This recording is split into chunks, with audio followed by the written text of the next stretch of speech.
محترم ناظرین، السلام علیکم ورحمۃ اللہ وبرکاتہ۔ شوکت جیسے ہی سائیکل لے کر گھر کے اندر داخل ہوا، سامنے کا منظر دیکھ کر آج پھر اس کا دل جیسے ڈوب ہی گیا تھا۔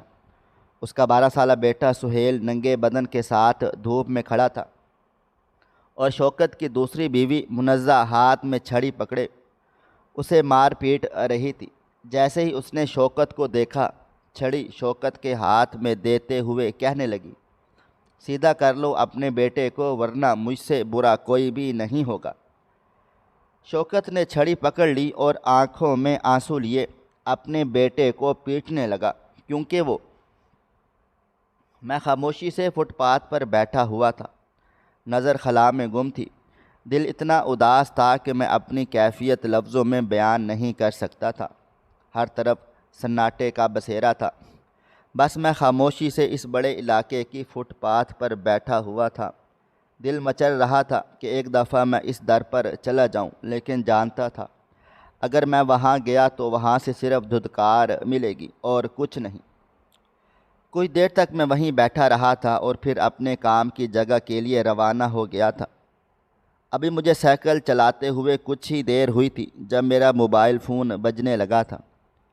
میں نے سائیکل کو ایک طرف روکی اور موبائل فون نکال کر دیکھا تو سامنے میری بیوی کا فون آ رہا تھا۔ میرا دل لمحہ بھر کے لیے زور زور سے دھڑکنے لگا تھا۔ یہ عورت جب بھی مجھے فون کرتی تھی یقیناً کوئی نہ کوئی صدمہ دینا ہی ہوتا تھا۔ میں نے گہری سانس لے کر فون یس کیا تھا۔ ابھی میں ہیلو کہتا جب دوسری طرف سے اس کی خونخوار آواز میرے کان کے پردوں سے ٹکرائی تھی۔ کہاں پر ہو؟ میں نے کیا بولا تھا کہ دوپہر 1 بجے تم گھر آؤ گے، لیکن ابھی تک تم کیوں نہیں آئے؟ میرا دل ایک لمحے کے لیے کانپ اٹھا تھا۔ میرے دل و دماغ سے یہ بات ہی نکل گئی تھی کہ آج کھانا کھانے کے لیے مجھے گھر جانا ہے۔ میں بلا وجہ اس در پر چلا گیا تھا جہاں سے سوائے رسوائی کے نہ مجھے کچھ ملتا تھا اور نہ ہی ملنے والا تھا۔ میں نے گہری سانس لی تھی اور اس کو سمجھاتے ہوئے بولا، نجمہ میں مصروف ہوں، صاحب نے چھٹی نہیں دی۔ میں اب کیا کروں؟ اب جو کھانا تم نے بنایا ہے میں رات میں کھا لوں گا، تم رات تک انتظار کر لو اور ہو سکے تو میں جلدی چھٹی لے کر آؤں گا۔ میرا بس اتنا کہنا تھا کہ وہ ایک بار پھر بھڑک اٹھی، یاد رکھنا شوکت، اگر آج تم نہیں آئے تو میں تمہاری اولاد کو اس کے پاؤں پر کھڑا ہونے نہیں دوں گی۔ تم اچھی طرح سے جانتے ہو میرے غصے کو۔ یہ کہتے ہی اس نے فون پٹخ دیا تھا، جبکہ مجھے اب کچھ بھی سمجھ میں نہیں آ رہا تھا میں کیا کروں۔ اگر میں گھر نہیں گیا تو میرے بچے کو بلا وجہ وہ ظالم مارے گی، اور اگر میں فیکٹری نہیں گیا تو صاحب مجھے کام سے نکال دیں گے یا پھر خوب ذلیل و رسوا کیا جائے گا اور تنخواہ بھی کاٹ لی جائے گی۔ مگر فی الحال میں نے گھر جانے کو ہی ترجیح دی تھی، کیونکہ میرا بچہ ابھی بہت چھوٹا تھا اور جس طرح کا ظلم وہ میری اولاد پر کرتی تھی مجھ میں ہمت نہیں تھی کہ میں برداشت کر پاتا۔ انسان اپنی زندگی میں سب کر لے لیکن کسی کا احسان نہیں لے، ورنہ جو ذلت آپ کے نصیب میں آتی ہے وہ صرف آپ ہی محسوس کر سکتے ہیں۔ میں نے اپنی سائیکل کو واپس موڑا تھا اور سیدھا اپنے گھر کی جانب روانہ ہو گیا تھا۔ دل و دماغ میں کئی طرح کے خیالات چل رہے تھے۔ نجمہ میری دوسری بیوی تھی، پہلی بیوی کا انتقال ہو چکا تھا۔ میرا ارادہ دوسری شادی کرنے کا نہیں تھا، میں اپنے بیٹے کے ساتھ اپنی زندگی گزار دینا چاہتا تھا، لیکن کہتے ہیں نا بعض اوقات آپ کی زندگی آپ کو کس دوراہے پر لا کر کھڑا کر دے آپ کو خود پتہ نہیں چلتا۔ فی الحال میں نے ان تمام باتوں کو جھٹک دیا تھا۔ میں ابھی اس تفصیل میں جانا ہی نہیں چاہتا تھا جو ہمیشہ مجھے تکلیف دیتی تھی۔ میں سیدھا گھر چلا آ گیا تھا، لیکن ابھی میں گھر میں داخل ہوا ہی تھا کہ جب میرے رونگٹے کھڑے ہو گئے تھے۔ میرے بچے کی شرٹ اتار کر اسے میری بیوی نے دھوپ میں کھڑا کیا ہوا تھا اور اس پر چھڑی برسا رہی تھی۔ مجھے دیکھتے ہی وہ تھم گئی تھی۔ ایک لمحے کے لیے میرے دل میں خیال آیا، ہو سکتا ہے شاید یہ تھم جائے، شرمندہ ہو جائے، لیکن وہ میرے قریب آئی تھی۔ اور مجھے چھڑی پکڑاتے ہوئے بولی، اپنے بیٹے کا دماغ درست کر دو، جو حرکتیں یہ کر رہا ہے میں آپ کو بتا نہیں سکتی۔ میں کچھ کہتا اس سے پہلے ہی وہ بولی، اس کی آوازیں مجھے اندر آنی چاہیے۔ یہ کہتے ہی وہ پاؤں پٹک کر اپنے کمرے میں چلی گئی تھی، جبکہ سہیل روتے ہوئے مجھے دیکھ رہا تھا۔ وہ صرف 12 سال کا تھا، لیکن ہم دونوں باپ بیٹے ایک اور عورت کے سامنے اتنے بے بس ہو چکے تھے کہ ہمارے ہاتھ بالکل ایک زنجیر سے باندھ دیے گئے تھے۔ میں قریب گیا تھا اور سہیل کو دیکھتے ہوئے بولا، مجھے پتہ ہے تم بے قصور ہو، تم نے کچھ بھی نہیں کیا، تم نے ماضی میں بھی کچھ نہیں کیا تھا، لیکن ہم مجبور ہیں، مجھے معاف کرنا۔ میری آنکھوں میں نمی چمکنے لگی اور میرا ہاتھ بے اختیار میرے بچے پر اٹھ گیا تھا۔ وہ تڑپ رہا تھا، چیخ چلا رہا تھا، لیکن میں بہت بے بس ہو گیا تھا۔ میں چاہ کر بھی خود کو نہیں روک پا رہا تھا۔ اگر میں روکتا تو وہ عورت گھر میں ہنگامہ کھڑا کر دیتی اور میرا بچہ میرے ہی ہاتھوں سے چھن جاتا۔ اسے بری طرح مارنے کے بعد میں نے اسے اپنے گلے سے لگا لیا تھا، جبکہ وہ تڑپ تڑپ کر رو رہا تھا۔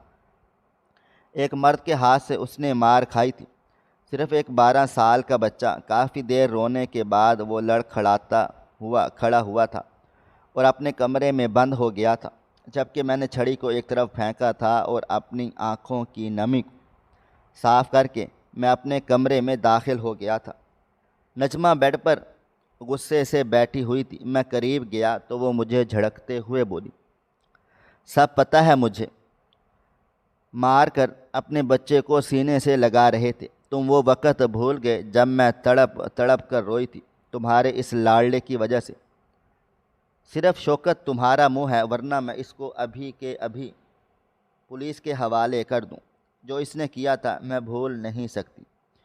یہ کہتے ہی اس نے اپنا سر جھکا لیا تھا، جبکہ میں نے گہری سانس لے کر اپنے اندر امڑتے ہوئے طوفان کو روکا تھا اور اپنی بیوی کو دیکھتے ہوئے بولا، مجھے معاف کر دو، میں وقت پر نہیں پہنچ پایا۔ اب کھانا دے دو، تمہارے ساتھ کھانا کھا کر پھر کام کے لیے نکل جاؤں گا۔ تمہیں پتہ ہے میرے صحت کا وہ بالکل بھی رعایت نہیں کرتا۔ جبکہ میری بیوی بولی، بلا وجہ تمہیں ہی غلامی کرنے کا شوق ہے۔ جب میرے باپ نے کہا ہے کہ تم ان کی دکان سنبھال سکتے ہو تو تم سنتے کیوں نہیں ہو؟ تمہیں فائدہ لینا آتا ہی نہیں ہے۔ تمہاری پہلی بیوی نے بھی تمہیں کتنا بنانے کی کوشش کی تھی، لیکن تم رہے وہی غریب کے غریب ہی، خود تو مر گئی۔ تم جیسا عذاب میرے پیچھے چھوڑ گئی۔ میرا بس چلے تو میں ابھی کے ابھی تم سے اپنا رشتہ ختم کر لے، آزادی حاصل کر لوں، لیکن بس کیا کروں، چاروں طرف سے مجبور ہوں۔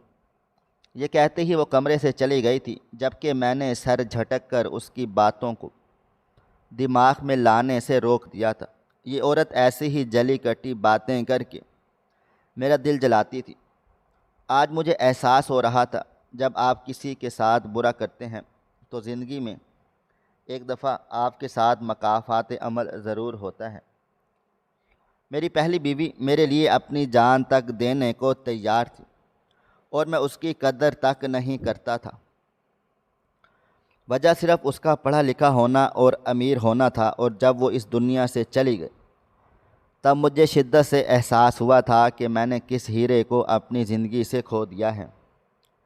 ابھی میں گہرائی میں ڈوبتا، اسی پل میری بیوی ٹرے میں کھانا سجائے آ گئی تھی اور میرے سامنے کھانا پٹکتے ہوئے بولی، جلدی کھاؤ اور نکلو یہاں سے، مجھے بھی میری امی کی طرف جانا ہے، اور اپنے اس بیٹے کو کہہ دینا کہ میرے کمرے کے اندر کی طرف آنکھ اٹھا کر بھی نہیں دیکھے۔ اگر میرا کوئی سامان غائب ہوا، باخدا شوکت، میں اس لڑکے کو گھر سے نکال دوں گی۔ تمہارا منہ دیکھ کر میں نے اس عذاب کو اپنے گھر میں رکھا ہوا ہے، لیکن میں اب کوئی بھی رعایت نہیں کروں گی۔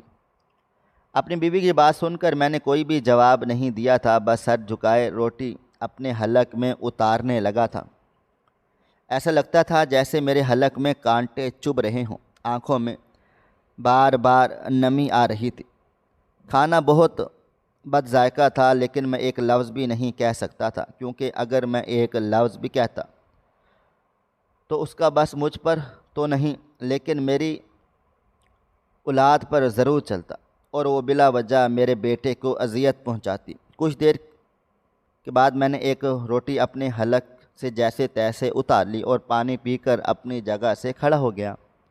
میں ابھی خدا حافظ بول کر کمرے سے نکلتا، اسی پل وہ مجھے دیکھتے ہوئے بولی، ایک کام کرتے ہیں، میں اور تم بابا کے گھر چلتے ہیں، وہاں جا کر میں تمہاری دکان کی بات کرتی ہوں۔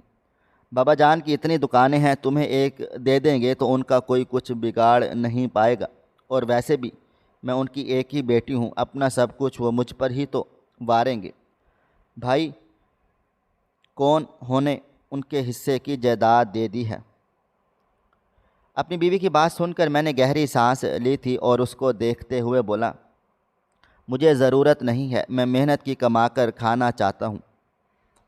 میں نہیں چاہتا کہ آپ لوگ مجھ پر ذرا بھی رحم کریں، لیکن ہاں اتنا ضرور چاہتا ہوں کہ میرے بچے کو معاف کر دیا جائے، جو اس نے کیا تھا اس کی سزا تم اس کو دے چکی ہو۔ اب اتنی سزا مت دو کہ بعد میں جس طرح میں پچھتاتا رہتا ہوں تم بھی پچھتاؤ۔ یہ کہہ کر میں بنا کچھ بھی کہے کمرے سے باہر آ گیا تھا۔ پیچھے وہ چیخ چلا رہی تھی، مجھے گالیاں دے رہی تھی، میرے بیٹے کو کوس رہی تھی، لیکن میں نہیں رکا تھا۔ ہاں لیکن اللہ تعالیٰ سے دعا ضرور کی تھی کہ اے میرے مالک، میرے جانے کے بعد یہ عورت میرے بچے پر ہاتھ نہ اٹھائے۔ مگر کہتے ہیں نا، بعض اوقات ہم خود ایسی غلطیاں کر جاتے ہیں جس سے ہمیں پرہیز کرنا چاہیے۔ میرے جاتے ہی اس نے میرے بیٹے کو پیٹنا شروع کر دیا تھا، سائیکل کے پینڈل مارتے ہوئے بھی۔ میرے دل و دماغ میں میری اولاد ہی تھی۔ اللہ نے مجھے صرف ایک بیٹے سے ہی نوازا تھا، اور پھر رخسار اس دنیا سے رخصت ہو گئی تھی، اور میری زندگی میں نجمہ آ گئی تھی جس نے سب کچھ تباہ و برباد کر دیا تھا۔ اس کے ساتھ رہتے ہوئے مجھے پورے 4 سال بیت گئے تھے۔ اس دوران جو کچھ ہوا تھا وہ یاد کر کے ہی میری روح کانپ جاتی تھی۔ ایک لمبی مسافت طے کر کے میں فیکٹری پہنچا تو گارڈ نے مجھے دروازے پر ہی روک لیا تھا۔ وہ سر نفی میں ہلاتے ہوئے بولا، صاحب کا حکم ہے کہ تمہیں واپس بھیج دیا جائے۔ تمہارے ہر روز کے ڈرامے ہیں، اب ہم مزید تمہارے ڈرامے بازیاں برداشت نہیں کریں گے۔ ان کی بات سن کر میں فوراً ہی ہاتھ جوڑ کر بولا، دیکھو میرے بچے کی طبیعت خراب ہو گئی تھی، اس لیے مجھے جانا پڑا، تم اندر جا کر بات کرو، خدا کے لیے میرا اس نوکری کے علاوہ اور کوئی بھی سرمایہ نہیں ہے۔ یعنی جان بوجھ کر جھوٹ بولا تھا۔ جبکہ وہ گارڈ مجھے دیکھتے ہوئے بولا، تمہارے بیٹے کی تو ہر وقت کی طبیعت خراب رہتی ہے، اب ہم کیا کریں، ہمیں اوپر سے آرڈرز ہیں تمہیں اندر نہیں جانے دینا۔ جبکہ میری آنکھیں نم ہونے لگ گئی تھیں، مجھے بے چینی ہو رہی تھی، ہر طرف سے مجھے بری طرح سے گھیر لیا گیا تھا۔ مجھے پریشان حال کھڑا دیکھ وہ گارڈ مجھے دیکھتے ہوئے بولا، اچھا تم اندر چلے جاؤ، مینیجر سے بات کرو، اگر اس نے تمہیں اندر بھیج دیا تو ٹھیک، ورنہ تم واپس آ جانا، شاید مینیجر تمہیں فرسٹ فلور پر ہی مل جائے گا۔ اور اس کی بات سن کر میں فوراً ہی اس کے گلے لگ گیا تھا اور اس کا کندھا تھپ تھپاتے ہوئے بولا، اللہ تمہیں بہت خوش رکھے، میں تمہیں بتا نہیں سکتا تم نے میری کتنی بڑی مشکل آسان کر دی ہے۔ یہ کہتے ہی میں فوراً سے اندر کی طرف بڑھ گیا تھا۔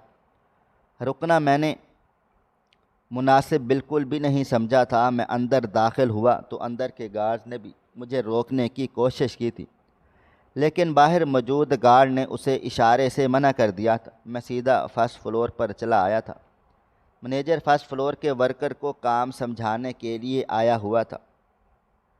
مجھے دیکھتے ہی وہ فوراً میری طرف بڑھا تھا۔ میں کچھ بھی کہتا اس سے پہلے ہی وہ مجھے گالیاں نکالتے ہوئے بولا، یہ کوئی وقت ہے تمہارا کام پر آنے کا؟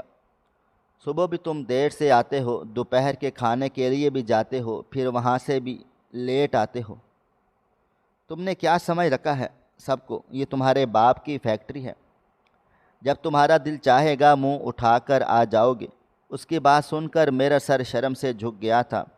تمام ورکر کی نظر مجھ پر ہی تھی۔ کافی لوگ فرسٹ فلور کے بھی مجھے جانتے تھے۔ وہ مزید کچھ کہتا اس سے پہلے ہی میں ہاتھ جوڑ گیا تھا اور ان کو دیکھتے ہوئے بولا، معذرت لیکن میں مجبور ہوں، میرے بیٹے کی طبیعت خراب ہو گئی تھی جس کی وجہ سے مجھے جانا پڑا، لیکن صاحب دوبارہ ایسی غلطی نہیں ہوگی۔ میری آنکھوں میں نمی اور چہرے کی بے بسی کو دیکھ کر اسے بھی رحم آ گیا تھا، تاکہ وہ مجھے تاکید کرتے ہوئے بولا، دیکھو یہ آخری دفعہ تھا، اب اگر تم دوبارہ لیٹ ہوئے تو معذرت کے ساتھ میں تمہیں اس نوکری سے نکال دوں گا۔ مالک نے کہا ہے جو دیر سے آئے چھٹیاں کرے اسے وہ اپنی کمپنی میں نہیں رکھیں گے اور میں ان کے ہی نیچے کام کرتا ہوں۔ تمہاری وجہ سے میں اپنی نوکری کو خطرے میں نہیں ڈال سکتا۔ اس کی بات سن کر میں نے سر ہاں میں ہلایا تھا اور فوراً سے اپنے فلور کی طرف بڑھ گیا تھا۔ یہ ایک گارمنٹس کی کمپنی تھی جہاں پہلے فلور پر کپڑے پیک کیے جاتے تھے، دوسرے فلور پر کٹنگ ہوتی تھی اور تیسرے فلور پر ہم کپڑا سلائی کرتے تھے۔ میں اپنی سلائی مشین پر آ کر بیٹھ گیا تھا، لیکن دل کی دھڑکنیں ابھی بھی عجیب ہو رہی تھی۔ نہ جانے کیوں مجھے بار بار ایسا محسوس ہو رہا تھا جیسے کچھ برا ہونے والا ہے، کچھ ایسا جو میری زندگی میں پہلے کبھی نہیں ہوا۔ فی الحال میں نے اپنا سر جھٹکا تھا اور اپنا مال نکال کر کام کرنا شروع کر دیا تھا۔ ابھی مجھے کام کرتے ہوئے کچھ بھی دیر گزری تھی کہ جب ہمارے فلور کا ٹھیکیدار میرے قریب آ کر کھڑا ہو گیا تھا اور مجھے دیکھتے ہوئے بولا، مجھے معلوم ہوا ہے شوکت، تمہیں منیجر نے خوب سنایا ہے۔ میں نے ایک نظر ٹھیکیدار پر ڈالی تھی اور سر ہاں میں ہلاتے ہوئے بولا، بھائی بس تھوڑی دیر ہی ہو گئی تھی، معذرت چاہتا ہوں، اب دوبارہ ایسا نہیں ہوگا۔ جبکہ وہ میرے کندھے پر ہاتھ رکھتے ہوئے بولا، بے وقوف انسان، تم نیچے پہنچ کر مجھے فون کر دیتے، میں تمہیں لینے کے لیے آ جاتا، کوئی تمہیں کچھ بھی نہیں کہتا۔ تمہاری مشکلات کا مجھے بخوبی علم ہے، تمہارا بیٹا ٹھیک ہے۔ میں نے اپنے ٹھیکیدار کو اپنی زندگی کا ہر درد بتایا ہوا تھا، شاید اس لیے وہ مجھ سے ہمدردی کر رہا تھا۔ میں نے سر ہاں میں ہلا دیا اور دوبارہ کام میں مگن ہو گیا تھا، جبکہ وہ میرے برابر میں بیٹھتے ہوئے بولا، تم بہت بیوقوف ہو، جب تمہاری بیوی اپنے باپ سے تمہیں دکان لے کر دے رہی ہے تو تم موقع سے فائدہ کیوں نہیں اٹھاتے؟ آج کل کا دور تو صرف مفاد کا دور ہے۔ جب وہ تمہاری زندگی میں زہر گھور رہی ہے، تمہارے معصوم سے بچے کو مشکلات میں ڈال رہی ہے، تو تم بھی اس سے فائدہ لو کر اپنا کاروبار آگے جا کر تمہاری اولاد کے لیے ہی آسانی ہو جائے گی۔ کون سا تم یا تمہاری بیوی نے سدا سلامت رہو گے، ایک نہ ایک دن تو اس دنیا سے رخصت ہونا ہی ہے۔ جانے سے پہلے اپنے بیٹے کے لیے کچھ کر کے جاؤ۔ جبکہ میں سر نفی میں ہلاتے ہوئے بولا، جتنی تکلیف اس نے میرے معصوم سے 12 سال کے بچے کو دی ہوئی ہے، تمہیں لگتا ہے کہ وہ میرے بچے کو سہولت دے گی؟ بے شک ہم سدا سلامت نہیں رہیں گے، لیکن میں اپنے بیٹے پر اس عورت کا کوئی احسان نہیں رکھنا چاہتا۔ جتنی تکلیف اس عورت نے دینی تھی وہ دے چکی ہے، اب ایک اور احسان کر کے میں مزید اپنے بیٹے کو رسوا نہیں کر سکتا۔ میری بات سن کر ٹھیکیدار میرے پاس سے کھڑا ہو گیا تھا اور میرے کندھے کو تھپ تھپاتے ہوئے بولا، تمہاری زندگی میں جو کچھ ہو چکا ہے اس کو مد نظر رکھتے ہوئے میں تم سے صرف اتنا ہی کہوں گا کہ اپنے بیٹے کے بارے میں بھی سوچ لو۔ زندگی کسی کو اتنی مہلت نہیں دیتی، اور جو تکلیفیں تمہارا بیٹا برداشت کر رہا ہے، تمہارے لیے یہی مشورہ ہے کہ اس کے لیے محفوظ مستقبل تلاش کرو۔ یہ کہتے ہی وہ چلا گیا تھا، جبکہ مجھے ایک گہری سوچ میں چھوڑ گیا تھا۔ کیا وہ ٹھیک بول رہا تھا؟ کیا واقعی مجھے میرے بچے کے بارے میں سوچنا چاہیے تھا؟ لیکن وہ عورت کبھی بھی مجھے اس دکان کا حقدار میرے بیٹے کو بنانے نہیں دے گی۔ اس بات کا مجھے بھی بخوبی علم تھا، اور کہیں نہ کہیں وہ ٹھیک بھی تھی۔ اگر وہ اپنے باپ سے میرے لیے دکان لے رہی تھی تو پھر وہ اپنی سوتیلی اولاد کو کیوں دیتی؟ اور جتنی تکلیف اس نے بھی برداشت کی تھی، اس کے بعد تو یہ ممکن ہی نہیں تھا۔ اور جو الزام میرے بیٹے پر تھا، اس کے بعد وہ یہ تمام حق کھو چکا تھا۔ میں نے اپنا سر جھٹک کر ان تمام باتوں کو دماغ سے نکال دیا اور واپس اپنے کام میں مگن ہو گیا تھا۔ رات 9 بجے تک میں نے سلائی کی تھی اور پھر مشین سے اپنا سامان سمیٹ کر خاموشی سے اپنے گھر کے لیے روانہ ہو گیا تھا۔ سائیکل نکال کر جیسے ہی میں روڈ پر آیا، میرا موبائل فون بجنے لگا تھا۔ میں نے موبائل فون نکال کر دیکھا تو سامنے میری بیوی کا ہی فون آ رہا تھا۔ اس کا فون دیکھ کر مجھے ہمیشہ ہی گھبراہٹ ہوتی تھی۔ یہ عورت میرے لیے اب کسی ٹینشن کی طرح تھی۔ میں نے سر جھٹک کر فون ریسیو کیا تھا۔ ابھی میں نے ہیلو ہی کہا تھا جب وہ روتے ہوئے بولی، میرے بابا کے گھر آ جاؤ، بہت بڑی مشکل آ گئی ہے۔ میرے بابا کو ہارٹ فیل ہوا ہے، انہیں لے کر سب ہسپتال جا رہے ہیں، لیکن میں اکیلی ہوں، مجھے لے کر ہسپتال جاؤ، جلدی آؤ، گاڑی بھی ہے گھر پر۔ اس کی بات سن کر میں فوراً سے بولا، ہاں ہاں تم پریشان نہ ہو، میں آ رہا ہوں۔ یہ کہتے ہی میں نے اپنی سائیکل پر تیز تیز پیڈل مارنا شروع کر دیے تھے، لیکن میرے دل و دماغ میں یکدم سہیل کا خیال چلا آیا تھا کہ میرا بیٹا گھر پر اکیلا ہوگا، اور اب رات کے 9 بج رہے تھے۔ اگر ہم وہاں سے ہسپتال جاتے تو یقیناً مجھے اور میری بیوی کو دیری ہو جانی تھی۔ میں نے فوراً سے اپنے بھائی کو فون لگایا تھا، دل میں یہی آس امید تھی کہ وہ فون اٹھا لے گا۔ چند لمحے کے بعد اس نے فون ریسیو کر ہی لیا تھا۔ میں کچھ کہتا اس سے پہلے ہی وہ بولا تھا، بھائی صاحب آپ کو کتنی دفعہ کہا ہے کہ مجھے فون نہیں کیا کریں، بلا وجہ آپ کے ساتھ ساتھ ہم کہیں کسی مصیبت میں نہیں آ جائیں۔ میری بیوی کو پسند نہیں ہے آپ سے ملنا جلنا۔ اس کی بات سن کر میں بالکل خاموش ہو گیا تھا اور بنا کچھ بھی کہے فون کاٹ دیا تھا۔ اگر میں اسے یہ کہہ بھی دیتا کہ تم میرے بچے کو اپنے گھر لے جاؤ، یقیناً طے تھا کہ مجھے گالیاں نکالنا شروع کر دیتا۔ فی الحال میں نے اپنا سر جھٹک کر اپنی بیوی کے میکے کی طرف ہی سائیکل بڑھائی تھی، اور اپنے بیٹے کے لیے میں اب صرف دعا کر سکتا تھا۔ جب سے وہ واقعہ ہماری زندگی میں ہوا تھا، تب سے ہی پورے خاندان نے مجھ سے تعلق ختم کر لیا تھا۔ سب کا کہنا تھا کہ اب تم ایک کرمنل ہو، تمہارا بیٹا بھی کرمنل ہے، بلا وجہ تمہاری وجہ سے ہم لوگ بھی مصیبت میں آ سکتے ہیں۔ اور ان لوگوں کو میں یہ بات سمجھا کر تھک گیا تھا کہ نہ میرے بیٹے نے کچھ کیا ہے اور نہ ہی میں نے۔ فی الحال میں سیدھا اپنے سسرال پہنچا تھا۔ جیسے ہی میں گھر میں داخل ہوا، برآمدے میں میری بیوی کھڑی ہوئی تھی۔ مجھے دیکھتے ہی وہ روتے ہوئے میرے پاس چلی آئی تھی اور میرے سینے سے لگتے ہوئے بولی، شوکت میرے بابا کو پتہ نہیں کیا ہو گیا ہے، ان کو سانس بھی نہیں آ رہی تھی، ان کی طبیعت بہت زیادہ خراب ہے، مجھے تمہاری مدد چاہیے، مجھے ہسپتال جانا ہے۔ بھائی مجھے لے کر نہیں گئے، ان کا کہنا تھا کہ میں وہاں شور شرابہ کروں گی، مگر میں وعدہ کرتی ہوں کہ میں شور نہیں کروں گی۔ آج وہ دنیا کی سب سے بے بس بیٹی معلوم ہو رہی تھی۔ جب بات باپ پر آتی ہے تو ہر اولاد کا حال یہی ہو جاتا ہے۔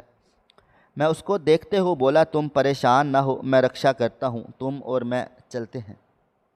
جبکہ وہ بولی، تمہیں بائک چلانا آتی ہے نا؟ بھائی کی بائک کھڑی ہے، ہم دونوں اس پر چل لیتے ہیں، میرے پاس بائک کی چابی ہے۔ چند لمحے میں اس کے بھائی کی بائک کو دیکھا تھا اور پھر کچھ سوچتے ہوئے ہاں کر دی تھی۔ جلدی سے اس کے بھائی کی بائک نکال کر میں سیدھا ہسپتال کی طرف بڑھ گیا تھا۔ وہ مسلسل گاڑی پر رو رہی تھی۔ مجھے کوئی سمجھ ہی نہیں آ رہا تھا کہ میں کس طرح سے اس کو دلاسا دوں۔ کہنے کو ابھی وہ بہت تکلیف میں تھی، اور بہتر یہی تھا کہ میں اپنی اولاد کا ذکر بھی نہیں کرتا، لیکن لاشعوری طور پر مجھے صرف اور صرف سہیل کی پرواہ ہو رہی تھی۔ اسے اندھیرے سے ڈر لگتا ہے، اور 10 بجے لائٹ چلی جائے گی اور وہ کس طرح سے رہے گا۔ یہ سوچ سوچ میرا دل و دماغ بالکل بھی کام نہیں کر رہا تھا۔ ایک لمبی مسافت طے کر کے ہم ہسپتال پہنچ گئے تھے۔ ہم جیسے ہی داخل ہوئے سامنے ہی مجھے میرا سالہ نظر آ گیا تھا۔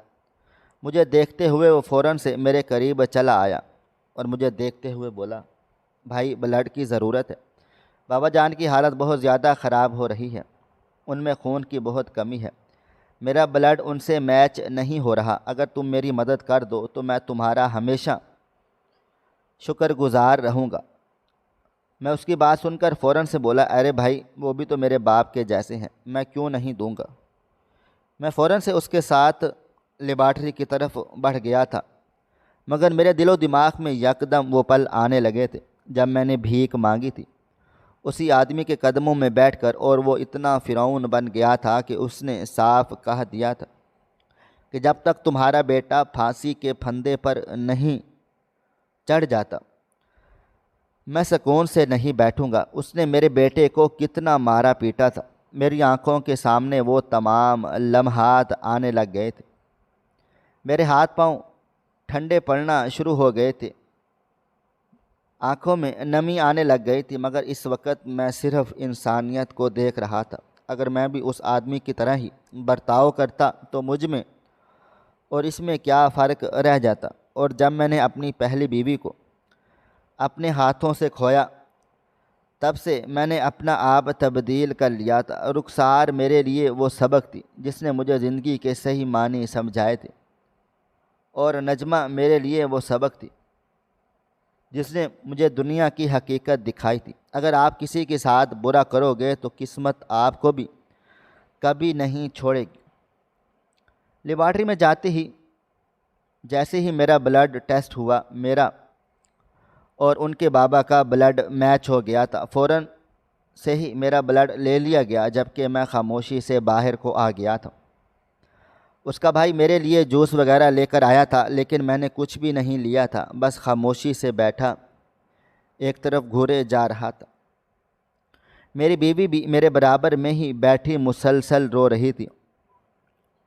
اس کا رونا نہ جانے کیوں مجھے اچھا نہیں لگ رہا تھا۔ رخسار جب روتی تھی میں ہنستا تھا، اس کی تکلیف پر مذاق اڑاتا تھا، لیکن جب وہ مر گئی تب مجھے احساس ہوا تھا کہ جس کی عورت اپنے مرد کی وجہ سے روئے وہ مرد نہیں بلکہ نامرد ہوتے ہیں۔ عورت ایک پھول ہے جس کو جتنا سینچا جائے گا وہ اتنی ہی نکھرتی چلی جائے گی، اور اس وقت میں نجمہ کو اپنا پورا سپورٹ دینا چاہتا تھا۔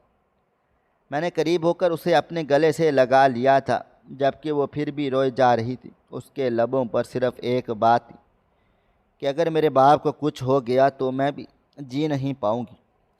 میں نے اپنی بیٹی کھو دی ہے، مگر میں اب اپنا باپ نہیں کھو سکتی۔ میں نے اپنی ماں کو بھی کھو دیا ہے، اور اس کے الفاظ میرا دل چیر رہے تھے۔ کافی دیر تک میری بیوی روتی رہی تھی اور پھر چپ چاپ بیٹھ کر گئی۔ میں اس کو دیکھتے ہوئے بولا، تم ایک کام کرو، وضو کر کے اپنے بابا کے لیے دعا کرو۔ اس طرح رونے سے نہ کبھی مسئلے کے حل نکلے ہیں اور نہ ہی کبھی نکل پائیں گے۔ میری بات سن کر بھی اس نے کوئی جواب نہ دیا، بس چپ چاپ بیٹھی رہی تھی۔ کچھ دیر کے بعد ڈاکٹر نے آ کر خیر کی خبر دی تھی کہ اب ذوالفقار صاحب کی طبیعت کافی بہتر ہے۔ آج کی رات انہیں ICU میں رکھا جائے گا اور پھر صبح انہیں نکال دیا جائے گا، جبکہ میں اب گھر جانے کی تیاری کر رہا تھا، کیونکہ میرے دل و دماغ پر صرف سہیل سوار تھا۔ خیر کی خبر ملتے ہی نجمہ میرے قریب آ گئی تھی۔ مجھے لگا تھا کہ اب وہ ضد کرے گی کہ میں یہیں پر ٹھہروں، لیکن وہ مجھے دیکھتے ہوئے بولی، آپ ایک کام کرو، گھر چلے جاؤ، سہیل اکیلا ہوگا، اسے اندھیرے میں ڈر لگتا ہے، کھانا میں نے بنا دیا تھا، بس آپ روٹی لے کر چلے جانا۔ دوپہر میں بھی اس نے کچھ بھی نہیں کھایا پیا تھا۔ میں نے حیران ہو کر نجمہ کو دیکھا تھا، مجھے بالکل بھی یقین نہیں آ رہا تھا تو میری اولاد کے بارے میں اتنے اچھے الفاظ بول سکتی ہے، لیکن فی الحال میں نے کوئی بھی تنقید کرنے کی بجائے گھر جانے میں ہی عافیت جانی تھی، اور اپنے سالے کو خدا حافظ بول کر میں سیدھا اپنے گھر کی طرف روانہ ہو گیا تھا۔ گھر پہنچتے پہنچتے مجھے آدھا گھنٹہ لگ ہی گیا تھا۔ میں جیسے ہی گھر میں داخل ہوا میرا بیٹا روتا ہوا میرے سینے سے لگا تھا۔ وہ اندھیرے میں بہت بری طرح سے ڈر گیا تھا، جبکہ میں اس کو پیار کرتے ہوئے بولا، بس سہیل، بابا جان آ گئے ہیں، خاموش ہو جاؤ، آؤ ہم دونوں روٹی لے کر آتے ہیں، پھر ہم دونوں ساتھ میں کھانا کھائیں گے۔ نجمہ کے بابا کی طبیعت خراب ہو گئی تھی، جس کی وجہ سے اسے فوراً سے ہسپتال پہنچنا پڑا۔ جبکہ وہ مسلسل رو رہا تھا، اس کی ہچکیاں بندھ گئی تھیں، اور اس کو روتا ہوا دیکھ میں خاموشی سے اسے باہر لے کر آیا تھا، اور گھر پر تالا لگا کر میں پہلے ہوٹل گیا تھا اور روٹی لینے کا ارادہ تھا، مگر سہیل کو اتنا گمسم دیکھ میں وہیں بیٹھ گیا اور کھانے کا آرڈر دے دیا تھا۔ جبکہ وہ مجھے دیکھتے ہوئے بولا، بابا گھر چلتے ہیں، سالن بنا ہوا ہے، ہم ساتھ کھا لیں گے، بلا وجہ آپ اپنے پیسے برباد نہیں کریں۔ جبکہ میں اسے پیار کرتے ہوئے بولا، نہیں چندا، کتنے دن کے بعد تم میرے ساتھ ایسے باہر آئے ہو، ہم ساتھ میں کھانا کھائیں گے، اور پھر میں اپنے بیٹے کو آئس کریم بھی دلاؤں گا۔ آج میں اور تم ساتھ سوئیں گے اور بہت ساری باتیں کریں گے، ناشتہ بھی میں خود کرواؤں گا تمہیں۔ کل بھی تمہیں پورا دن بیٹا اکیلا رہنا پڑے گا، کیونکہ نجمہ ہسپتال میں ہے۔ میری بات سن کر اس نے کوئی جواب نہیں دیا تھا، جبکہ میں اس کو غور سے دیکھنے لگا تھا۔ چند لمحے کے بعد ہم دونوں باپ بیٹے کے درمیان خاموشی رہی تھی، اور پھر اچانک سے وہ میرا ہاتھ پکڑ کر زاروں قطار رو پڑا تھا۔ اس کو روتا ہوا دیکھ میں فوراً سے اس کے پاس والی کرسی پر بیٹھا تھا اور اسے دیکھے اپنے سینے سے لگا لیا تھا، اور وہی ہچکیوں کے درمیان بولا، میں نے امی اور ان کی بیٹی کو نہیں مارا بابا، میں بے قصور ہوں، میں کیسے ثابت کروں، میں ایک انوسینٹ ہوں، میں نے کچھ بھی نہیں کیا بابا، میں رخسار امی کا بیٹا ہوں، وہ ایک فرشتہ تھی، انہوں نے مجھے ہمیشہ سمجھایا تھا کہ زندگی میں کوئی غلط کام نہیں کرنا ہے، اور جو کام تمہیں لگے کہ یہ غلط ہے اور تمہارا ضمیر تمہیں بار بار اس چیز کی ملامت کرے تو تم اس سے بھاگنا مت، اگر غلطی کر چکے ہو تو اس کو فیس کرنا، مگر باخدا بابا میں نے کچھ بھی نہیں کیا تھا، وہ مجھ پر الزام لگا رہے ہیں، ان کے بابا غلط ہیں۔ اپنے بیٹے کی بات سن کر میں نے اس کے آنسو صاف کیے تھے اور اس کو دیکھتے ہوئے بولا، میں تم سے زیادہ تمہیں جانتا ہوں، پہچانتا ہوں، تمہیں پریشان ہونے کی ضرورت نہیں ہے، میں تمہاری تکلیف تم سے بہتر جانتا ہوں، سمجھتا ہوں، مجھے سب پتہ ہے تم کیسے ہو اور تم نے کیا حرکت کی تھی جو تم پر الزام لگا رہے ہیں۔ اصل گناہ گار وہی ہیں، بس انتظار کرو اس وقت کا جب تمہیں حقیقت پتہ چل جائے گی، لیکن ابھی ہمیں برداشت کرنا پڑے گا، کیونکہ میں تمہیں تمہاری ماں کی طرح کھو نہیں سکتا، تم میری دنیا کے ایک خوبصورت پھول ہو، میری پہلی اولاد اور شاید اب آخری بھی، تمہارے بعد مجھے کوئی اولاد نصیب نہیں ہوگی۔ تمہاری ماں اپنی آخری نشانی مجھے دے کر گئی ہے، اگر میں ان لوگوں کے خلاف گیا تو بیٹا یاد رکھنا، جس طرح ہم آج بیٹھے ہوئے ہیں، جس طرح میں تمہیں دیکھتا ہوں، بے شک مجھے تکلیف ہوتی ہے تمہاری اذیت کو دیکھ کر، لیکن اگر میں ان کے خلاف ہوا تو وہ تمہیں ایک ایسی جگہ پہنچا دیں گے جہاں سے تمہاری واپسی تاحیات ممکن ہی نہیں ہوگی۔ تم پر ایک نہیں بلکہ دو قتل کا الزام ہے، اور میں نہیں چاہتا کہ تم پولیس کی ڈیمانڈ میں چلے جاؤ۔ میں ان لوگوں کے خلاف نہیں کھڑا ہو سکتا کیونکہ ان کے پاس پیسہ ہے، پاور ہے، اور میں ایک غریب ہوں جو نہ ایک اچھا وکیل ہائر کر سکتا ہے اور نہ ہی روز روز پیشی دے سکتا ہے۔ تمہیں پھانسی کے پھندے پر چڑھا دیا جائے گا، اور اگر ایسا نہیں کیا گیا تو تمہیں عمر قید ہو جائے گی، اور میں تمہارا مستقبل برباد نہیں کر سکتا۔ میری بات سن کر اس نے کوئی جواب نہیں دیا تھا۔ کچھ دیر کے بعد ہی کھانا آ گیا تھا۔ میں اس کو اپنے ہاتھ سے کھانا کھلانے لگا تو اس نے مجھے روک دیا تھا اور مجھے دیکھتے ہوئے بولا، اتنی محبت نہیں لٹائیں کہ جب مجھے آپ کی ضرورت ہو، آپ کا پیار چاہیے ہو، تب آپ مجھے میسر ہی نہ ہوں۔ میں اس پیار کا عادی نہیں ہوں۔ اپنے بیٹے کی بات سن کر اس بار میری آنکھیں بھی بھر آئی تھیں۔ میں نے بامشکل خود کو سنبھالا تھا اور چپ چاپ کھانا تناول کرنے لگا تھا۔ کہیں نہ کہیں میرا بیٹا اگر مجھ سے اداس تھا، مجھ سے خفا تھا، تو اس کی کوئی غلطی نہیں تھی، وہ اپنی جگہ پر بالکل درست تھا۔ ہر اولاد کے لیے اس کا باپ سپر ہیرو ہوتا ہے، ہر بیٹے کے لیے اس کا باپ اس کا آئیڈل ہوتا ہے، لیکن میں اپنے بیٹے کے لیے ایک غلطی تھا۔ شاید اس کے دل میں یہ بھی خیال آتا ہوگا کہ میں اس گھر میں پیدا ہی کیوں ہوا۔ کافی دیر تک میں کھانے کو گھورتا رہا تھا، مجھ سے اب کھانا کھایا ہی نہیں جا رہا تھا۔ میں نے نظر گھما کر دیکھی تو وہ اب کھانا کھا چکا تھا اور مجھے ہی دیکھے جا رہا تھا۔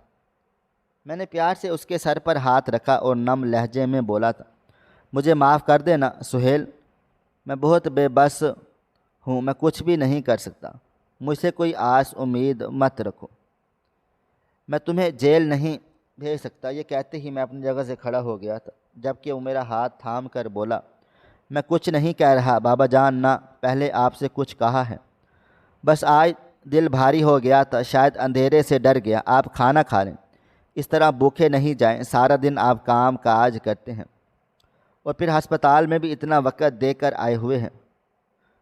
مگر مجھ سے اب کچھ بھی نہیں کھایا جا سکتا تھا۔ میں بنا کچھ بھی کہے کاؤنٹر پر گیا تھا اور پیسے وغیرہ ادا کیے تھے اور اسے لیے گھر کی طرف بڑھ گیا تھا۔ راستے میں اس کو آئس کریم دلائی تھی، وہ لینا نہیں چاہتا تھا، لیکن آج میں اپنے بیٹے کو اس کی ہر خوشی دینا چاہتا تھا۔ گھر پہنچ کر میں اسے اپنے کمرے میں اپنے ساتھ ہی لے گیا تھا۔ وہ منع کر رہا تھا کہ میں اپنے کمرے میں سو جاؤں گا، لیکن میں نے اس کی ایک بھی نہیں سنی تھی۔ اپنے سینے پر اسے لٹا کر میں اسے ہلکی ہلکی تھپکی دینے لگا تھا، اور کب وہ گہری نیند میں چلا گیا مجھے کچھ پتہ نہ چلا تھا۔ دراصل میرے بیٹے پر الزام لگا تھا کہ اس نے میری 1 سالہ بیٹی اور میری ساس کا قتل کیا ہے۔ دراصل نجمہ اکثر سہیل کو بھی اپنے ساتھ میکے لے جاتی تھی۔ کئی بار میں نے اس کو منع بھی کیا تھا کہ تم اکیلی چلی جایا کرو، میرے بیٹے کو لے کر نہیں جایا کرو، مگر اس کا کہنا تھا کہ وہ بھی تو میری اولاد ہے، اس کو چاہیے کہ وہ اپنے ننہال میں بھی تھوڑا گھل مل جائے۔ اس کی باتیں بہت اچھی ہوتی تھیں، وہ میرے بیٹے کا بہت سوچتی تھی، اس لیے میں نے اس کو انکار نہیں کیا تھا، اور میری یہی لاپرواہی میرے گلے کا توق بن گئی تھی۔ معمول کے مطابق وہ اپنی ماں کے گھر میرے دونوں بچوں کو لے کر گئی تھی، اور اتفاقی طور پر اسے اچانک اپنی خالہ کے گھر جانا پڑ گیا تھا۔ وہ اپنے دونوں بچے اپنی ماں کے حوالے کر کے گئی تھی، لیکن جب واپس لوٹ کر آئی، پورا کمرہ جس میں میری بیٹی اور اس کی ماں تھی آگ کی لپیٹ میں تھا، اور میرا بیٹا سہیل باہر کھڑا ہوا تھا، اور ساتھ ہی ساتھ میرے سسر بھی تھے، جنہوں نے چشمدید گواہ کے طور پر الزام لگایا تھا کہ میرے بیٹے نے کھیلتے کھیلتے آگ لگا دی، اور وہ چھوٹی کھیل رہے تھے اور ماچس جل گئی، جس کی وجہ سے پہلے 2 چادر میں آگ لگی، چادر سے پردے میں، اور پھر پورا کمرہ آگ کی لپیٹ میں آ گیا تھا۔ اتفاقی طور پر میری ساس واش روم میں تھی اور میرا بیٹا تو باہر نکل آیا تھا، لیکن میری ساس اس آگ کی لپیٹ میں آ گئی تھی، جس کی وجہ سے میری بچی بھی جل گئی اور میری ساس بھی۔ لیکن جب میں نے اپنے بیٹے سے پوچھا تو اس نے صرف اتنا کہا تھا، بابا جان، میں نے کچھ بھی نہیں کیا تھا، میں نے اتنا ضرور کیا تھا کہ میں کمرے سے باہر آ گیا تھا، لیکن نہ میرے پاس ماچس تھی اور نہ ہی میں نے آگ لگائی تھی۔ میرے سسر میرے بیٹے کو پولیس کے حوالے کر رہے تھے، میں ان کے قدموں میں بیٹھ گیا تھا، ان سے بھیک مانگی تھی، لیکن وہ بالکل بھی نہیں مان رہے تھے۔ اس وقت مجمع نے ساتھ دیا تھا، لیکن نجم نے صرف اتنا کہا تھا کہ یہ بچہ میرا غلام بن کر رہے گا، جیسا میں اس کو چاہوں گی ویسا ٹریٹ کروں گی، اور کوئی بھی مجھے نہیں روکے گا۔ اور اس وقت مجھے مجبوراً اس کی بات ماننی پڑ گئی تھی، کیونکہ میں اپنے بیٹے کو پولیس کے حوالے نہیں کر سکتا تھا۔ کئی بار میرے دل و دماغ میں یہ خیال آیا کہ میں اپنی پہلی بیوی کے میکے والوں سے رابطہ کرتا ہوں، لیکن جتنی تکلیفیں میں نے رخسار کو دی تھیں، ان لوگوں نے مجھ سے کوئی رابطہ رکھنا مناسب ہی نہیں سمجھا تھا۔ میں ہر روز ان کی بڑی کوٹھی کے سامنے جا کر بیٹھتا تھا، ہمت کرتا تھا کہ اندر چلا جاؤں، لیکن پھر یہ سوچ کر واپس آ جاتا تھا کہ وہاں سے صرف دھتکار ہی ملے گی۔ پوری رات میری عجیب و ترین گزری تھی۔ اگلی صبح کا سورج پوری آب و تاب سے روشن ہوا تھا۔ اپنے بیٹے کو ناشتہ کروا کر میں نے اسکول روانہ کیا اور خود سیدھا اپنے کام پر چلا گیا تھا۔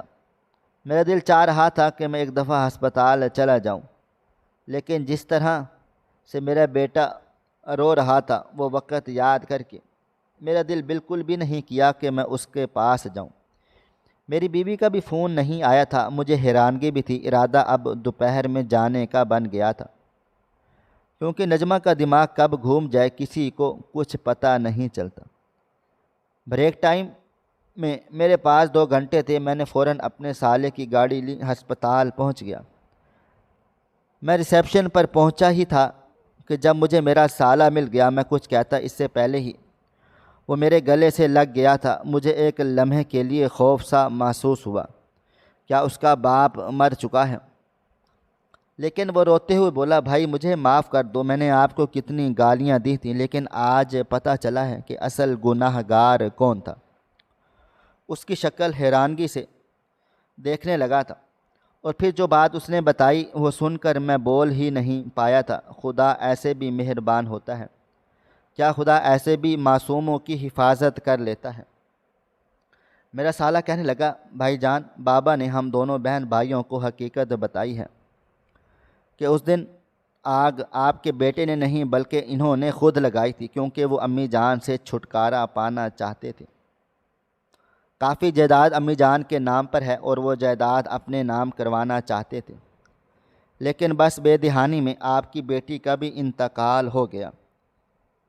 ہمیں معاف کر دیں بھائی، آپ ابو سے مل لیں، ان کی آخری سانسیں چل رہی ہیں، وہ آپ سے معافی مانگنا چاہتے ہیں۔ ڈاکٹر نے جواب دے دیا ہے کہ وہ سروائیو نہیں کر پا رہے۔ اس کی بات سن کر میں نے گہری سانس لی تھی اور ان کے ساتھ اندر چلا گیا تھا۔ مجھ میں اتنا حوصلہ تھا کہ میں انہیں معاف کر دیتا۔ جیسے ہی میں داخل ہوا وہ مجھے دیکھتے ہی رونا شروع ہو گئے تھے۔ ڈاکٹر انہیں چپ کروانے کی کوشش کر رہے تھے، لیکن انہوں نے کپ کپاتے ہوئے میرے ہاتھ آگے جوڑ دیے تھے، اور لیکن وہ بھی کچھ کہتے اسی پل انہیں جھٹکے لگنے لگے تھے اور اسی پل اللہ تعالیٰ کو پیارے ہو گئے تھے۔ میں گھبرا کر پیچھے ہوا تھا۔ ڈاکٹرز نے ہم سب کو باہر نکال دیا تھا اور پھر کچھ دیر کے بعد آ کر انہوں نے خبر سنائی تھی، لیکن حیرانگی کی بات یہ تھی کہ نجمہ کی آنکھ سے آنسو ٹپکا تھا اور نہ ہی اس کے بھائی کی آنکھ سے۔ وقت دھیرے دھیرے گزرتا چلا جا رہا تھا۔ تدفین کے کافی انتظامات میں نے اپنے ہاتھوں سے ہی ادا کر دیے تھے، کیونکہ ان کا اپنا بیٹا تو ان سے اتنی نفرت کر رہا تھا کہ جس کی کوئی حد بھی نہ تھی۔ نجمہ بھی ان کے جنازے میں نہیں جانا چاہتی تھی، لیکن دنیا کو دکھانے کے لیے وہ مجبوراً بیٹھ گئی تھی، اور پھر اگر رات میں ہی میرے ساتھ واپس آ گئی تھی۔ گھر آ کر اس نے میرے سامنے میرے بیٹے سے معافی مانگی تھی، اس کو پیار کیا تھا، اس کو یقین دلایا تھا کہ وہ بے قصور ہے، جبکہ وہ بس مجھے حیران نظروں سے دیکھے جا رہا تھا۔ اور کہتے ہیں نا، جب آپ نرم ہو جاؤ، اپنی غلطیاں مان کر اپنی زندگی میں آگے بڑھ جاؤ، تو اللہ تعالیٰ بھی آپ کا ساتھ ضرور دیتا ہے۔ اللہ تعالیٰ نے اگلے مہینے ہی ہمیں خوشخبری سنا دی تھی۔ میرے گھر اولاد آنے والی تھی، جبکہ میری بیوی کو جو جائیداد سے حصہ ملا تھا اس سے اب میں اپنا کاروبار شروع کر لیا تھا، کیونکہ اب مجھے یقین ہو چلا تھا کہ وہ میرے بیٹے کے ساتھ کچھ بھی نہیں کرے گی، اور پھر ایسا ہی ہوا تھا۔ نجمہ نے واقعی ہی میری اولاد کو اپنی اولاد مانا تھا اور اپنی غلطی پر ہر وقت شرمندہ رہتی ہے۔ بے شک جو صبر کرتے ہیں اللہ پاک ان کو اجر دنیا میں بھی عطا کرتے ہیں، اور جو توبہ کرتے ہیں انہیں معاف بھی کیا جاتا ہے۔ ناظرین، آپ کو ہماری آج کی کہانی کیسی لگی؟ کمنٹ باکس میں اپنی رائے کا اظہار ضرور کریں۔ خواہش صرف اتنی ہے کہ کچھ الفاظ لکھوں جس سے کوئی گمراہی کے راستے پہ جاتے جاتے رک جائے، اور نہ بھی رکے تو سوچ میں ضرور پڑ جائے۔ دوستو امید کرتا ہوں کہ آپ کو یہ ہماری کہانی پسند آئی ہوگی۔ کہانی پسند آئی ہو تو ویڈیو کو لائک کریں، کومنٹس کریں، شیئر کرنا بالکل بھی نہ بھولیں۔ اور ہاں، اگر آپ لوگ اس چینل پر نئے ہیں تو ہمارے چینل ہریرہ انفو کو سبسکرائب ضرور کر لیں اور نوٹیفیکیشن کو ضرور دبا دیں تاکہ آنے والی کہانی سب سے پہلے آپ کو مل سکے۔ ملتے ہیں کل ایک نئی اور دلچسپ کہانی کے ساتھ۔ اللہ حافظ۔